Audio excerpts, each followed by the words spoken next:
राज्यात सध्या आरक्षणावरून मोठा वाद पाहायला मिळतोय। प्रत्येक समाज आरक्षणासाठी रस्त्यावर उतरतोय। मराठा, धनगर आणि बंजारा समाजाची आरक्षणासाठी आंदोलनं सुरू झाली आहेत।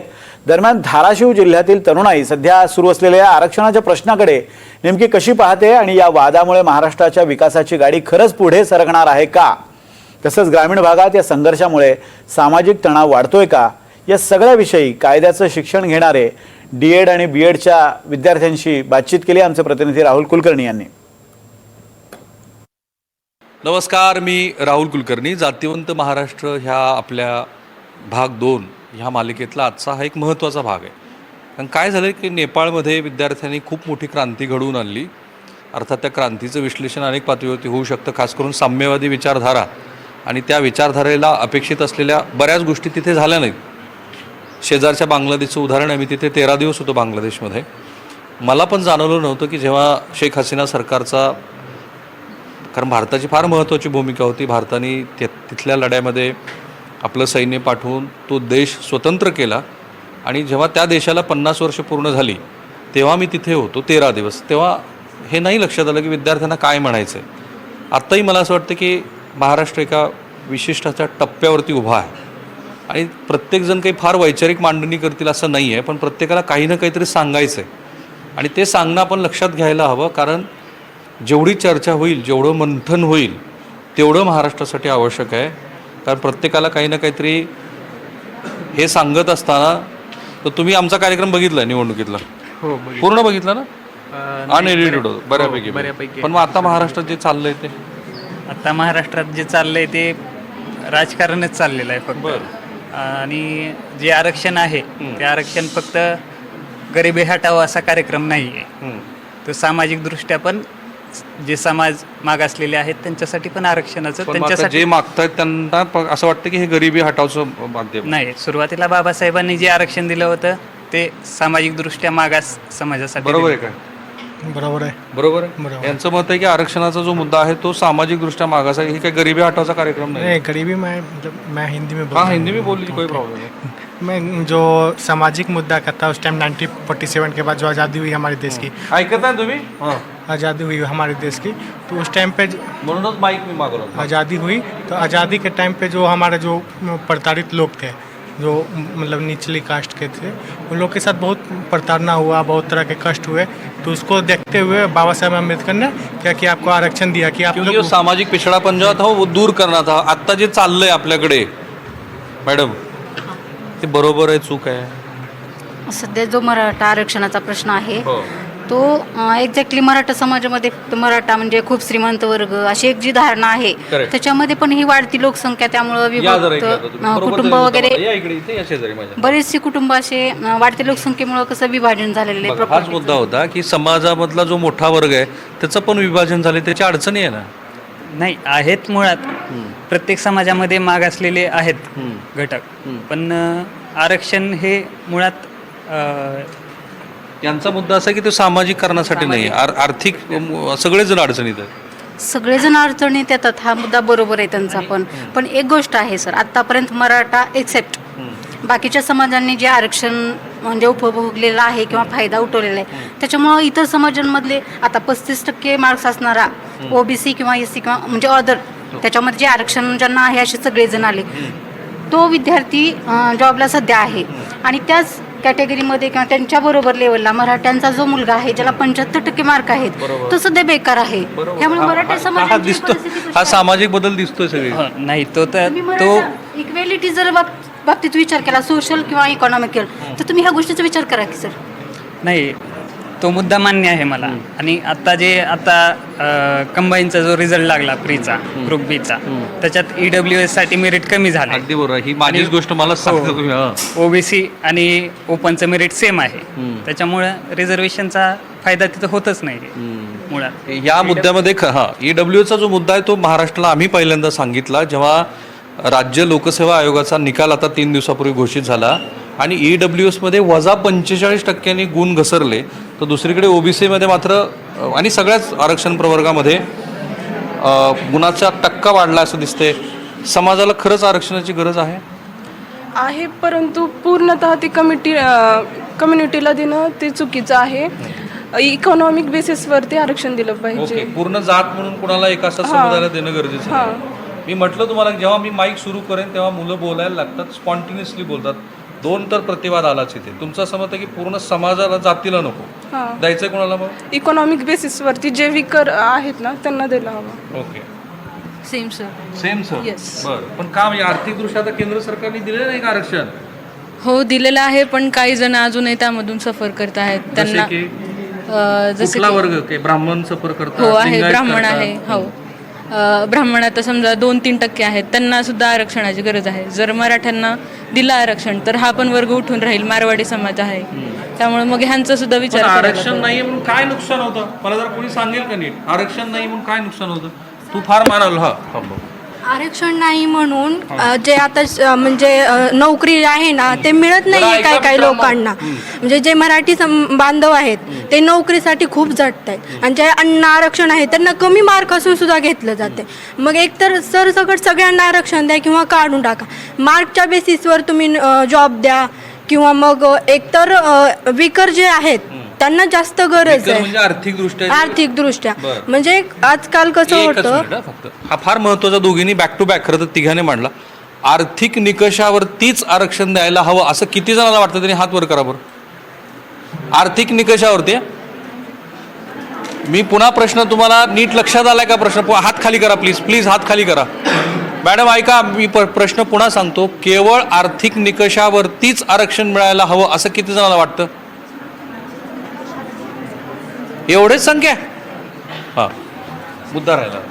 हां, मग सर ते कसं होतं जे आर्थिकदृष्ट्या विकर आहेत ते एकतर मेहनत पण घेतात आणि जेव्हा बारी येते सिलेक्शनची ज्यांना कमी मार्क आहेत ते सिलेक्ट होतात, पण ज्यांनी मेहनत केलेली आहे जे ना जास्त मार्क आहेत ते सिलेक्ट होत नाही. का? कारण त्यांच्याकडे आरक्षण नाही आहे आणि EWSच्या खूप कमी जागा असतात जे की म्हणजे आरक्षणपेक्षा. मग त्या दृष्टीने आरक्षण आजच्या पिढीला गरजेचं आहे, कारण मागच्या पिढीनं ते विचार केलेला नाही की आजच्या पिढीला त्याची गरज येईल म्हणून त्यांनी डॉक्टर बाबासाहेब आंबेडकर जेव्हा देत होते तेव्हा त्यांनी घेतला नाही. तेव्हा त्यांना म्हणजे त्यांनी हा विचार केला नाही की पुढच्या पिढीला हे भुगतावं लागेल. आणि आताची जी पिढी आहे थोडंसं उठून उभा राहा प्लीज. एक खुल्या प्रवर्गातली मुलगी म्हणून आपल्याला काय त्रास होतो? एक्स्ट्रा फीस भरावी लागते, संधी मिळत नाही. कसं होतं एकतर संधी मिळाली तर जे मागचे असतात जे आरक्षण घेऊन आलेले असतात त्यांना आधी घेतलं जातं.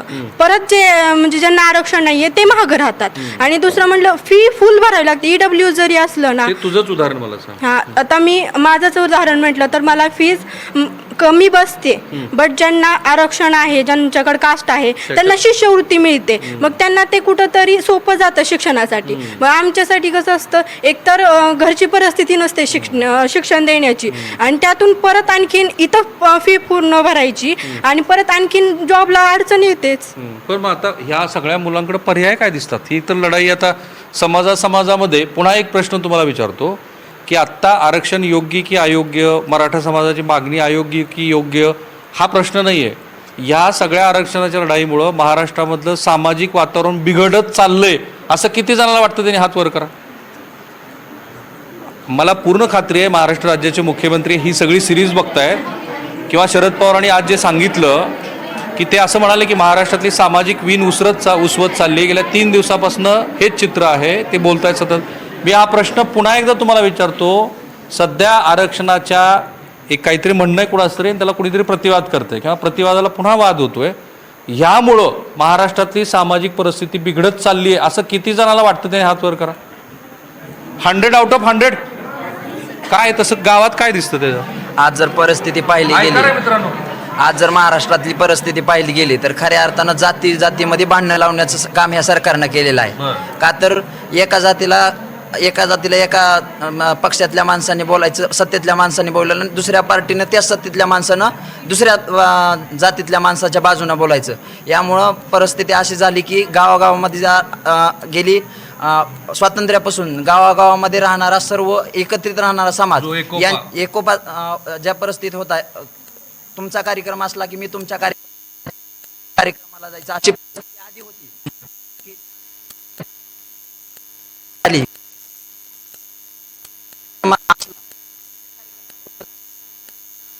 जातीचा कार्यक्रम असला तर आम्हीच उपस्थित राहायचं असं फूट पाडण्याचं काम या ठिकाणी झालेलं आहे. अच्छा, हे जे ह्या मित्रानं सांगितलं, तुम्ही सगळे ग्रामीण भागातले आहात म्हणून प्रत्येकाच्या गावामध्ये अशी स्थिती आहे असं झालंय का? हात वर करायला लागेल तुम्हाला. सगळ्यांच्या गावात असं झालंय? नाही झालेलं. हो मित्रा, तुझ्या गावात नाही झालेलं? तुमच्या गावात नाही, शहरात राहतो. हां, तुम्ही खूप सिनियर आहात, वरिष्ठ आहात म्हणून विचारतो. आता जे चाललंय गावागावात, योग्य अयोग्य तो कोणा चर्चेल, पण हे गावातला गावगाडा विस्कळत सर, चाललाय. ह्या आरक्षणाबद्दल बोलायचं म्हणलं तर मला एक माझे वैयक्तिक मुद्दे काही मांडायचे आहेत. मांडा. कारण कसं आहे, आज जात पात धर्म बघून जमत नाही. कारण काय आहे, पाठीमागचा समाज आणि आजची स्थिती पाहिली तर जमीन आसमानचं अंतर आहे. जसं की पाठीमागची जी परिस्थिती होती लोकांची, फार गरीब समाज होता, काही लोकांना वागणूक वेगळी मिळत, स्वतःला समजत होते. पण सध्या काय गरज आहे, गरिबाचा मुलगा असो, त्याचं जात कोणतीही असो, समाज कोणताही असो, ह्याला महत्त्व देण्यापेक्षा सरकारनं ह्या गोष्टीला महत्त्व द्यावं की कोणत्या घरामध्ये मूल हुशार आहे आणि त्या हुशारीप्रमाणे, त्याच्या बुद्धिमत्तेप्रमाणे त्याला जागा देण्यात यावी. म्हणजे हा आरक्षणाचा मुद्दा जो आहे हे खोडून काढावा. ओके. आणि ह्याच्यामुळं काय होईल, एक चांगला समाज एका सिस्टमला सुधारू शकतो आणि आपला देश पुढे जाऊ शकतो, असा सरकारनं विचार करावा अशी माझी विनंती आहे. तुम्ही लॉचं शिक्षण घेता? हो, येस सर. आणि म्हणून त्यांना मी ह्या चर्चेमध्ये घेतलं, भलेही त्यांचं वय आपल्याला जास्त वाटत असलं आणि जेनझीच्या बद्दल आपण बोलत असलो तरी. मित्रा, काय चाललंय तुझ्या गावात? सगळं व्यवस्थित आहे? अलबेल आहे? व्यवस्थित आहे. माझं गाव आता तुळजापूर आहे. तिथं सगळं शहर तुळजापूर? हो, तुळजापूर शहर. तिथं सगळं तर असं वातावरण नाही आहे. शैक्षणिक दृष्टिकोनातून तिथं जास्त कोण शिकत नाही आहे. तिथं पुजारी वर्ग जास्त आहे. पण बाहेरच्या ठिकाणी म्हणलं तर तिथे प्रश्न असा चर्चेला येतो, कारण सगळी जी मुवमेंट सुरू होते महाराष्ट्रातली ते तुळजापुरातनं होते, है ना. शिवधर्म जो आला तो तुळजापुरातनं आला, ब्रिगेडची अनेक तिथं. मराठ्यांना आरक्षणाची गरज काय असं म्हणतात? मराठ्यांना आरक्षणाची गरज म्हणल्यावर आपल्या महाराष्ट्रामध्ये मराठा जी समाज आहे ती जास्त वर्ग आहे आणि त्यांना अशी गरज कशाला आहे म्हणल्यावर की प्रत्येक व्यक्ती ज्याला आरक्षण आहे ते पुढं चाललं आहे. ज्याला आरक्षण नाही, जसं की मराठा समाज, त्यांनी जर इकॉनॉमिकली म्हणा, त्यांची आर्थिक दृष्टी जी आहे ती मागासलेली असतील तर त्यांना खरं आरक्षण भेटलं पाहिजे. प्रत्येकच ह्याला भेटलं पाहिजे असं नाही. जसं की आता ते बोलले की त्यांचं स्कॉलरशिप, आता बाहेर देशात आपण बघतो स्कॉलरशिप भेटते त्यांच्या बुद्धिमत्तेनुसार, तरी तसं झालं पाहिजे की प्रत्येक व्यक्तीलाच भेटलं पाहिजे असं नाही. बुद्धिमत्ता किती आहे तुमची, तुम्ही कसं तुमचा रिझल्ट आहे त्यावर आरक्षण भेटलं. ओके. तुळजापूरचे किती जण आहेत तिथे? तुळजापूरचं कोण आहे आणखी? आता ठीक आहे, तुम्ही तुळजापूरचे आहेत का? तुळजापूर, काय नाव तुमचं पूर्ण? हां, अच्छा सारिका, मला एक सांग की तुळजापूरमध्ये मराठा समाज पण आणि ब्राह्मण समाज पण तो आरक्षणाचा लाभार्थी आहे, हे तुला माहिती आहे का? आणि तिथल्या त्यांना भोपी प्रमाणपत्र मिळालेलं आहे सगळ्यांना, ब्राह्मणांना पण ओबीसीचं प्रमाणपत्र मिळालं आहे. मला तसा तू आरक्षणाचा लाभ घेते, आजपर्यंत काय आयुष्यात बदल झाला त्यामुळे? काहीच नाही. म्हणजे तुला तर फीस कमी लागत असेल ना? पण मी फॉर्म नाही भरला ना. कुणाचं काय तर कुणाचं काय चाललंय. तू काय नाही भरला फॉर्म? सर डेट गेली होती. डेट गेली म्हणून फॉर्म नाही भरला. मुळात काय सर माहितीये का, आता इथंच एक्झाम्पल आहे आपल्या समोर की हिच्याकडं अरे ऐका ना हे मित्रांनो, असताना सुद्धा, म्हणजे काय म्हणता येईल भोपे त्याला, प्रमाणपत्र आहे आरक्षण तुझ्याकडे. तिच्याकडे असताना सुद्धा त्यांच्याकडे कॅपॅबिलिटी होती तेवढी ज्यांना फीस भरायची, पण तिने ओपन मधून ऍडमिशन केलं आणि मग आता सगळ्यांनी पण मला असं म्हणायचं की ती लोक आर्थिकदृष्ट्या दुर्बल आहेत हे ठरवायचं कशावरून? कारण आजकाल इन्कमची मर्यादा घालता हा, येईल. तेच ना, कारण आजकाल बऱ्याचशा अशा गोष्टी आपण बघतोय की समजा एखादा गव्हर्नमेंट स्कीमचा फॉर्म जरी भरायचा असेल तर तिथे सुद्धा फेक इन्कम सर्टिफिकेट करतात. मग हे कशावरून तुम्ही आपण ठरवू शकतो? मग जर हे उघडं काढायचं, हा, करून पण ते सांगू शकतात की आम्ही आर्थिकदृष्ट्या मला एक सांग, असं कधी आता दिसतंय का? कारण हे काही शाळात झालं असं म्हणतात की आता ह्या सगळ्या आरक्षणाच्या ह्याच्यानंतर एखाद्याचा जुना मित्र किंवा हा पण आता वादविवाद झाले आणि भांडणं झालं म्हणजे सर, आपण बरेच सोशल मीडिया आता आम्ही सगळे यूज करतो आहोत, बघत आहोत. तर सोशल मीडियावर बऱ्याचशा प्रमाणात आमच्या एजची मुलं आहेत. तर ह्या एजची मुलं की ज्यांना आरक्षण काय माहिती नसते, त्यांना त्याच्यातला स्टडी नसतं इव्हन दो, पण ती मुलं काय करतात की जी पण त्यांना काही रील्स येतात वगैरे येतात, त्या रील्सवरती ती मुलं कॉमेंट्स करतात, त्या रील्सवरती ती मुलं लिपसिंग करायला लागतात एका कम्युनिटीच्या विरोधात. म्हणजे आपल्याला लगेच असं लक्षात येऊन जाते त्यांच्या मेंटॅलिटीनुसार की ही मुलं उद्याचे चलून आधारस्तंभ जरी असले देशाचे तरी पण यांची मेंटॅलिटी आज कुठेतरी या गव्हर्नमेंटचा खाली होत आहे आणि ही विद्यार्थी असे विचार करतात इव्हन दो की ती मुलं एक वेळ त्या मित्रांच्या गळ्यात गळी घालून चालत होते पण आज तेच रील बनवत आहेत. अरे यार, हे फार महत्त्वाचं आहे. ह्या मैत्रिणीनंच आपल्या सगळ्यांच्या एक चांगला महत्त्वाचा मुद्दा मांडला आहे. आणि तुम्ही सगळेजण मला सांगा की ज्या पद्धतीनं सोशल मीडियावरती आत्ता संवाद सुरू आहेत त्यामुळं माझे जुने मित्र किंवा ज्यांना मी खूप जवळचा समजत होतो तोही आता मला परका वाटायला लागला असं किती जणांना वाटतं बरं? नाही, अजून तरी वातावरण बिघडलेलं नाही माझ्याचा अर्थ. नाही तर मला फारच भीती वाटली होती. कारण श्री शरद पवार गेली 4-5 दिवस झाली अशी मांडणी करतायत की किंमत काहीही चुकवा पण महाराष्ट्रातली जी सामाजिक वीण उसवत चाललेली आहे ती उसू देऊ नका. अर्थात त्याला बोलत असताना देवेंद्र फडणवीस असं म्हणाले की पवार एक्स बोलतात तेव्हा आपण वाय समजायचं असतं. तसे हसले सगळेजण बघा. अर्थात तो त्यांच्या आजपर्यंतच्या आणि त्याला प्रतिवाद पण केला. आज सकाळी शरद पवार कोल्हापूरमध्ये असं म्हणाले की ते जे म्हणतात त्याकडे दुर्लक्ष करा. बोला. गाव सोलापूरकर आहे तुम्ही, तुम्हाला काही गरज नाही आहे सगळ्या वादाची. सोलापूर म्हणजे फार कॉस्मोपॉलिटन सतत काही ना काहीतरी घडणारं शहर आहे. आता डॉल्बीमुळे एकाचा मृत्यू झाला तिथं आहे ना, ते बंदी घातले. बंदी घातली. मग आता गावात तिथं सोलापुरात कसं चाललंय? नाही, वातावरण व्यवस्थित आहे. छान आहे. तुझं बाई दिदी जाधववाडी जवळचीच आहेस तू. मग जाधववाडीत काय चर्चा आहे आरक्षणाची? चर्चा असं ठराविक काय नाही आहे पण रोज संध्याकाळी म्हणजे असं रविवार जर प्रत्येक रविवारी संध्याकाळी तुझ्या फार महत्वाचं आहे. सांग. म्हणजे असं प्रत्येक रविवारी सगळी असं मिटिंग ठेवतात आणि असं बोलते डिस्कस करतात की असं काय आहे चर्चा चाललेली असते? म्हणजे आता मध्येच ते पुण्याला का कुठेतरी चालू होतं मनोज रंगाचं मग त्या तिकडे जाण्यासाठी खूप लोक म्हणजे असं उत्साही होते. ट्रॅक्टर घेऊन जायचं, भाकऱ्या घेऊन जायच्या. हा तेही होतं.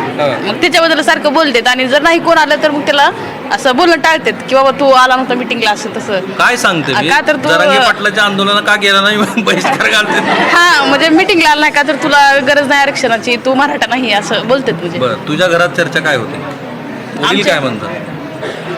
आमचे म्हणतात भेटायला पाहिजे कारण की आरक्षणामुळे जर एखाद्या विद्यार्थ्याला असं पुढे संधी भेटत असेल तर भेटलं पाहिजे. तुझं मत काय? जर म्हणजे त्याला फायदा होणार असेल त्याला जॉबसाठी ते कशासाठी म्हणजे आरक्षण भेटल्यामुळं जर पुढे संधी असतील उपलब्ध तर भेटायला चांगलंच आहे. अरे वा, हे फार कुतूहलानं बघते. तुझं काय म्हणतं? तुझं नाव सांग पूर्ण मला. उत्कर्ष हराळ. राठोड. नाही, उत्कर्ष हराळ. काठी. हराळ, उत्कर्ष हराळ. तुझं काय मत आहे उत्कर्ष?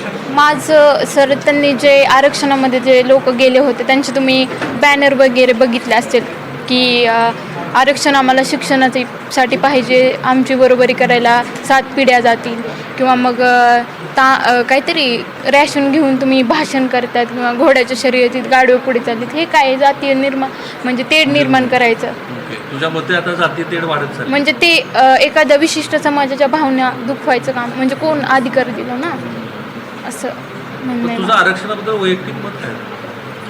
म्हणजे ज्यांना शिक्षणाची गरज आहे, परिस्थिती नाही आहे त्यांची रिअलमध्ये, त्यांना भेटणं गरजेचं आहे असं. हां.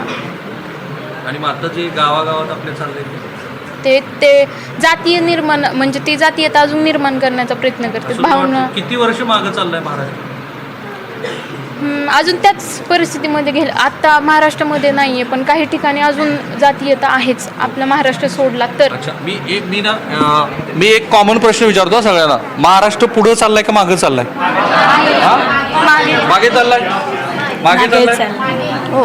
मागे कारण विचारायला सांगायला लागेल तुम्हाला. सर आता इतक्या दिवस सगळेजण आरक्षणाच्या आता मराठ्यांनी आरक्षण मागण्यासाठी आंदोलनं केली तर सगळ्या धर्माचे लोक उठायला लागले त्याच्या विरोधात. एवढे दिवस मराठ्यांनी आरक्षण केलं नाही, त्याच्या विरोधात कोण बोललं नाही. मग त्यांचीच लेकरं कितीतरी बेरोजगार आहेत सध्या. मागं इतके दिवस किती बेरोजगार होतेच आणि आत्ता त्याच्या विरोधात आवाज उठवला, आंदोलनं केली तर सगळ्या जातीचे लोक जागी झालेत. पण ह्याला अपवाद म्हणजे आत्ता मुंबईला जे आंदोलन चालू होतं त्यावेळेस तेच मुस्लिम लोक, बाकीचे इतर धर्माचे लोक त्यांनी कितीतरी प्रमाणात मदत केलेली आहे. पण अशा ठराविक जे लोक आहेत ना त्यांना हे मराठ्यांचं आंदोलन ते मान्य नाही आणि त्यांनीच याच्या विरोधात एकमेकांना भडकवायला सुरू केलेलं आहे. एका आवाजात एका सुरात मला सांगा, महाराष्ट्र पुढं चालला आहे की मागे? महाराष्ट्र जो पुरोगामी होता तो पुरोगामी आहे की प्रतिगामी आहे? प्रतिगामी आहे. हीच चर्चा अपेक्षित आहे ना तुम्हाला आमच्या ह्या प्लॅटफॉर्मवर? महाराष्ट्र पुरोगामी, महाराष्ट्र शाहू फुले आंबेडकरांचा आहे असं जे म्हटलं जात होतं ते खरं आहे की खोटं आहे? आता नाही आहे, होतं आता नाही आहे असं ह्या मुलांचं मत आहे. पण त्यांनी एक संदर्भ दिला तो मुस्लिम समुदायाचा, आणि मी अगदी सुरुवातीला तो दिला होता. गरज नाही आपल्याला, मुस्लिम बांधवांना काय आरक्षणाची गरज नाही आहे. सब अच्छा है, सब चंगा है. सर पहले तो मेरे को मराठी समझती नहीं है, मैं यूपी से हूँ. अच्छा, तो ये मुझे बताइए, मुस्लिम समुदाय को रिजर्वेशन की जरूरत नहीं है, सब मुसलमान बहुत रिच हैं, सब अरबपति हैं. नहीं वैसा कुछ नहीं है, गरीब भी हैं. गरीब भी हैं, हाँ. तो मुसलमानों को रिजर्वेशन की जरूरत है कि नहीं है? ज़रूरत है. क्यों, किस लिए चाहिए? पढ़ाई के लिए ये सब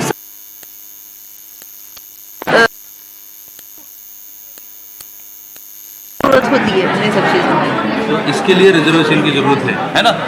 ही चर्चा अगदी शेवटच्या अंतिम टप्प्यामध्ये आहे. माझा प्रयत्न एवढाच आहे की सगळ्या मुलांना त्यांना काय व्यक्त व्हायचं ते व्यक्त होऊ दिलं पाहिजे. तुला काहीतरी सांगायचं होतं, तू फार बघत होतीस माझ्याकडे. हां, कशाबद्दल? काय आहे ते आरक्षणाचं चाललंय त्याच्याबद्दल? मला वाटतं की रिझर्वेशन दिलं पाहिजे कुणाला?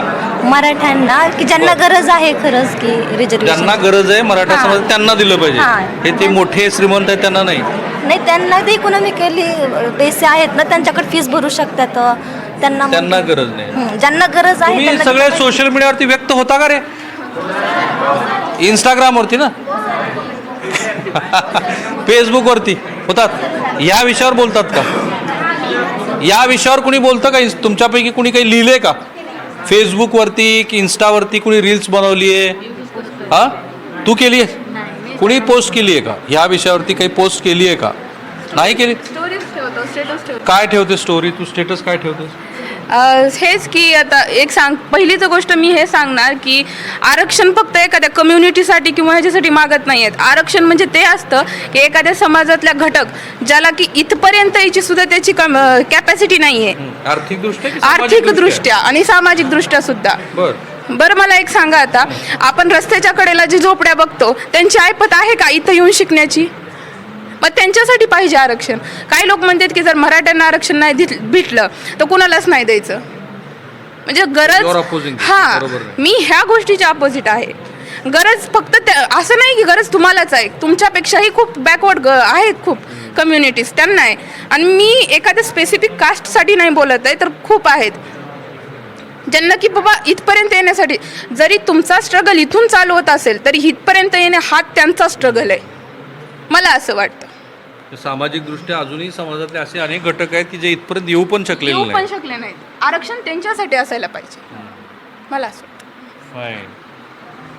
बाकी कुणाला काही बोलायचं आहे? मुलींची संख्या जास्त आहे असं मी मुलांना म्हटलं तर मुलं हसली. पण प्रत्येक महाविद्यालयातलं जवळपास हे चित्र आहे की संख्येनं मुली अधिक आहेत, शिकतायत, पुढं जात आहेत, मुलांच्या बरोबरीनं काम करतायत, वेगळ्या क्षेत्रात काम करतायत. आणि मला माहिती आहे की ही चर्चा पूर्ण नाही आहे, अपूर्ण चर्चा आहे, पण महत्त्वाची आहे. कारण ग्रामीण भागातली मुलं आहेत ही. मला वाटतं तुळजापूर याच पट्ट्यातले आहेत ना सगळे, तुळजापूर, धाराशिव, मराठवाड्यातला एक महत्त्वाचा जिल्हा जो निजाम राजवटीतलं एक महत्त्वाचं ठिकाण होतं निजामासाठीचं. पूर्वी 5च जिल्हे होते मराठवाड्यामध्ये, आता 8 जिल्हे आहेत. अशा ह्या मराठवाड्यातल्या मुलांचा आवाज तुमच्यापर्यंत आम्ही पोहोचवतो आहे. त्याचं कारण आहे की धोरणं आखताना सुद्धा सरकारला त्याची मदत होईल. जो प्रतिवाद सुरू आहे त्याच्याबद्दल आपण काय करायला हवं याचा सरकार विचार करू शकेल. काहीतरी एका वाक्यात तुला सांगायचं. मला सांगायचं की सर, आता जसं तिने सांगितलं की पालावरती राहणारी माणसं, विद्यार्थी, त्यांना रिझर्वेशनची गरज आहे. पण ह्या सोसायटीत तुम्ही जसं मग म्हणलात की पुरोगामी विचारधारा आहे की प्रतिगामी विचारधारा, आपल्या महाराष्ट्र राज्यामध्ये रिझर्वेशन सोडता असे एवढे मुद्दे आहेत. जसं तिने आता सांगितलं की त्या कम्युनिटीला रिझर्वेशन पाहिजे, पण सर अजून त्या कम्युनिटीचे आपल्या महाराष्ट्रामध्ये आधार कार्ड सुद्धा नाही आहेत साधे. तुझं तिचं म्हणणं एकसारखंच आहे. मग इलिटरसी रेट इतका कमी आहे आपला देशाचा म्हणा, बेरोजगारी इतकी भयंकर आहे. आणि बेरोजगारी आपल्या इथं आली ऑलमोस्ट, माझाच आता सेल्फी घेते ते पण आपल्या कॅमेऱ्यामध्ये घ्या. बेरोजगारी म्हणजे सर अनएम्प्लॉयमेंट आली तिथं आपली पॉवर्टी देशाची येणार. आणि महाराष्ट्र सरकारचं हे चाललंय की आपल्या देशातला जो तरुण आहे त्यांना हे रिझर्वेशन, कास्टिझम, रेसिझम या गोष्टींमध्ये अडकवणं आणि बाकीच्या गोष्टींकडे त्यांचं अरे दुर्लक्ष फार करणं. महत्त्वाचा मुद्दा तिने मांडला. तू जरा उठून मोठ्याने बोल बरं. तुझं काय मत आहे? माझं मत आहे की जरा आपलं एक जे मिनिट थांब. इथेच मी थांबणार आहे, पण तिने फार महत्त्वाचा मुद्दा. एक मिनिट. हे स्पीकर ऑन आहे का? Check check. हां, काय मत आहे तुझं? हॅलो, माझं मत असं आहे की आपला जो देश आहे आता तिने एक खूप चांगला मुद्दा मांडला की पालावरती राहणाऱ्या रस्त्याच्या साईडला राहणारी जी काही माणसं असतात तर अशा कम्युनिटीसाठी रिझर्वेशन फार महत्त्वाचं आहे. ठीक आहे, ॲक्सेप्टेबल आहे, मला सगळं मान्य आहे. पण मला असं म्हणायचं आहे की तिथपर्यंत रिझर्वेशन जाणं ही सरकारची भूमिका आहे, बरोबर? नाही, पण त्याच्या पुढचा जो मुद्दा तू मी मांडलास म्हणलं की नाही, त्या लोकांचे आणखी सुद्धा आधार कार्ड नाही सुद्धा नाही, ते पण नाही नाही. तू असं म्हणाली की तरुणांना भरपूर येस, तर तो हे मुद्दा ज्या गोष्टी जरा या आपल्या बाजूला जरा कॅमेरा घ्या. तर आपल्या सोसायटीमध्ये या ज्या गोष्टी होत आहेत सोशल मीडिया थ्रू असू द्या कुठल्याही थ्रू असू द्या तर आत्ताच्या ज्या युथला आहेत आपल्या सगळ्यांना माहिती आहे महाराष्ट्रामध्ये खूप मोठ्या प्रमाणात बेरोजगारी आहे, खूप मोठ्या प्रमाणात गरिबी आहे आणि म्हणून आपल्या इथल्या तरुणांना ह्या मुद्द्यापासून भरकटवून ह्या विद्यार्थ्यांना ह्या तरुणांना कास्टिझम ह्या तरुणांना जातीवाद रेसिझम तो तुझ्या कम्युनिटीचा नाही या गोष्टीमध्ये अडकवण्याचा पुरेपूर जबाबदारीतलं सरकार आहे. ते तरुणांना समजलं सरकार पाहिजे. आहे की सगळे राजकीय पक्ष आहेत? सगळे राजकीय पक्ष आहेत. ठीक आहे. असं किती जणांना वाटतं त्याने हात वर करा बरं? Almost all. मला असं वाटतं की ह्या नोटवरती आपण थांबलं पाहिजे आणि तो मुद्दाच महाराष्ट्रासाठी महत्त्वाचा आहे की जे राज्य कोणी एकेकाळी अख्ख्या देशाला दिशा देणारं राज्य होतं आणि कधीकधी काही लोक असं जे म्हणतात की महाराष्ट्र हा पुरोगामी होता होता प्रतिगामित्वाच्या दिशेनं चाललेला आहे. कॅमेरामॅन निकेतन मानेसह मी राहुल कुलकर्णी, NDTV मराठी, धाराशिव. धन्यवाद, थँक्यू.